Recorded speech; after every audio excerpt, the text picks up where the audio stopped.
آیا پوهیږئ رسول الله صلی الله علیه وسلم به څه ډول خوب کاوه؟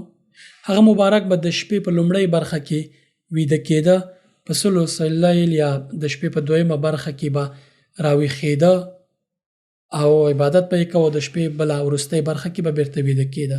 کله کله داسې کېدل چې د شپې یوه برخه عبادت وکړي، بله برخه کې ویده شي. رسول الله صلی الله علیه وسلم به د شپې ثلث اللیل کې قیام کوه، تهجد به یې کول، عبادت به یې کوه. دغه وخت کې الله پاک لومړی اسمان ته رانازلېږي او غږ کوي چې آیا څوک شته چې ویې بخم، آیا څوک شته چې زما نه څه وغواړي او ورې کړم. که تاسې غواړئ الله پاک مو دعاګانې قبولې کړي، دغه وخت کې راپاڅېږئ. د شپې تقریبا له 1 بجې نه د سهار تر لمانځه پورې دغه وخت ثلث اللیل راځي چې معمولا دغې نه شروع کېږي. شپه په 3 برخو تقسیمه کړئ، د منځنۍ برخه یې تقریبا له 1 بجې نه تر سهار د اذانه پورې شاوخوا دغه راځي. شپه چې په 3 برخو تقسیمه کړئ، د منځنۍ برخه ثلث اللیل راځي یا د شپې 3مه برخه.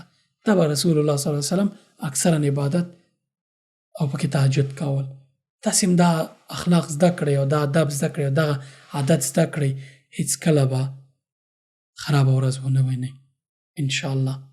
که غواړئ هر مراد مو الله پاک پوره کړي، په دغه نبوي طریقه باندې عمل کوئ.